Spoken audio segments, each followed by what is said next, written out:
नमस्कार, कसे आहात सगळे? तर पुन्हा एकदा आपलं स्वागत आहे पायल रेसिपीज मध्ये। तर आज आपण कच्च्या तांदळाची मस्त अशी रेसिपी बघणार आहोत। तर इथे मी नॉर्मल जो घरात आपण जो काही तांदूळ वापरत असेल, जाड असो बारीक असो, तो तांदूळ आपल्याला घ्यायचा आहे आणि त्याला आपल्याला गरम पाण्यामध्ये तासभर भिजवून घ्यायचा आहे। तर मी गरम पाण्यामध्ये तांदूळ हा तासभर भिजवून घेतलेला आहे। हा छान असा भिजला आहे, बघा हा तुटतोय, असाच आपल्याला करून घ्यायचा आहे। आता पुढे काय करायचं आहे ते आपण बघूया। आता तांदळातलं पूर्ण पाणी मी काढून घेतलेलं आहे। आता जो सोक करून घेतलेला जो तांदूळ आहे तो आपल्याला मिक्सरच्या भांड्यात टाकून घ्यायचा आहे। इथे मी 1 वाटी तांदूळ घेतलेला आहे। आता याला आपण छान असं बारीक करून घेऊ। आता हे मी बऱ्यापैकी बारीक करून घेतलेलं आहे। हे पूर्णपैकी अजून बारीक झालेलं नाहीये, यामध्ये मी पाण्याचा वापर केलेला नाहीये। आता मी इथे 2 बटाटे उकडून घेतलेले आहेत, बटाट्यांचे काप करून घेतलेत आणि उकडून घेतलेले आहेत। याची जी साल आहे ती आपण बाजूला काढून घेऊ आणि सर्व बटाटे हे रेडी करून घेऊ विदाउट साल।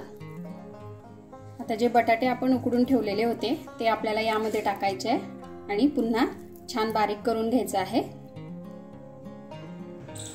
आता हे मी छान असं बारीक करून घेतलेलं आहे। यामध्ये मी थोडंसं पाणी टाकलेलं होतं।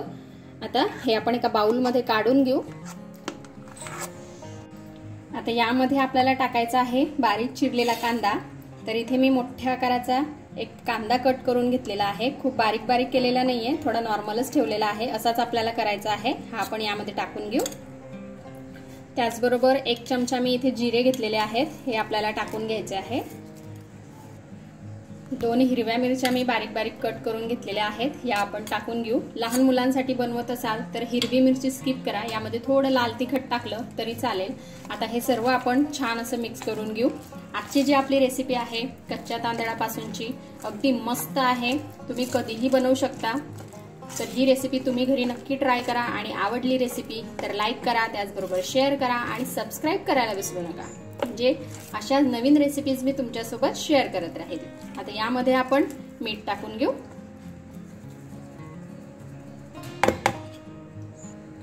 त्याचबरोबर मस्त अशी बारीक चिरलेली कोथिंबीर आपल्याला यामध्ये टाकायची आहे। थोडी जास्त प्रमाणात टाकली तर दिसायलाही छान दिसतात, जे रेसिपी करणार आहोत ती दिसायलाही छान दिसते, त्याचबरोबर चवीलाही अप्रतिम लागते। तर मी इथे कोथिंबीर थोडी जास्तच घेतलेली आहे। आता हेही आपण छान असं मिक्स करून घेऊ। आता हे मी छान असं मिक्स करून घेतलेलं आहे। यामध्ये आपल्याला इनो सोडा असं काहीच टाकायचं नाहीये। आता अगदी 5 ते 10 मिनिटांसाठी आपण हे बाजूला ठेवून देऊ। आता इथे 10 मिनिटं झालेले आहेत रेस्टला ठेवून, बघा हे छान असं झालेलं आहे। आता पुढे काय करायचं आहे ते आपण बघूया। आता मी इथे कढईमध्ये तेल गरम करून घेतलेलं आहे। आता बॅटरचे छोटे छोटे बॉल्स आपल्याला यामध्ये टाकून घ्यायचे आहेत। साईज आपण आपल्या आवडीनुसार कमी जास्त करू शकतो। आता हे आपण टर्न करून घेऊ आणि छान असा कलर येईपर्यंत आपल्याला हे करून घ्यायचे आहे। तर बघा याला सुंदर असा कलर आलेला आहे, मी छान यांना तळून घेतलेला आहे। आता हे आपण काढून घेऊ। आता आपली एक बॅच रेडी झालेली आहे, बाकीचे जे उरलेले आहेत तेही आपण अशाच प्रकारे छान असे तयार करून घेऊ।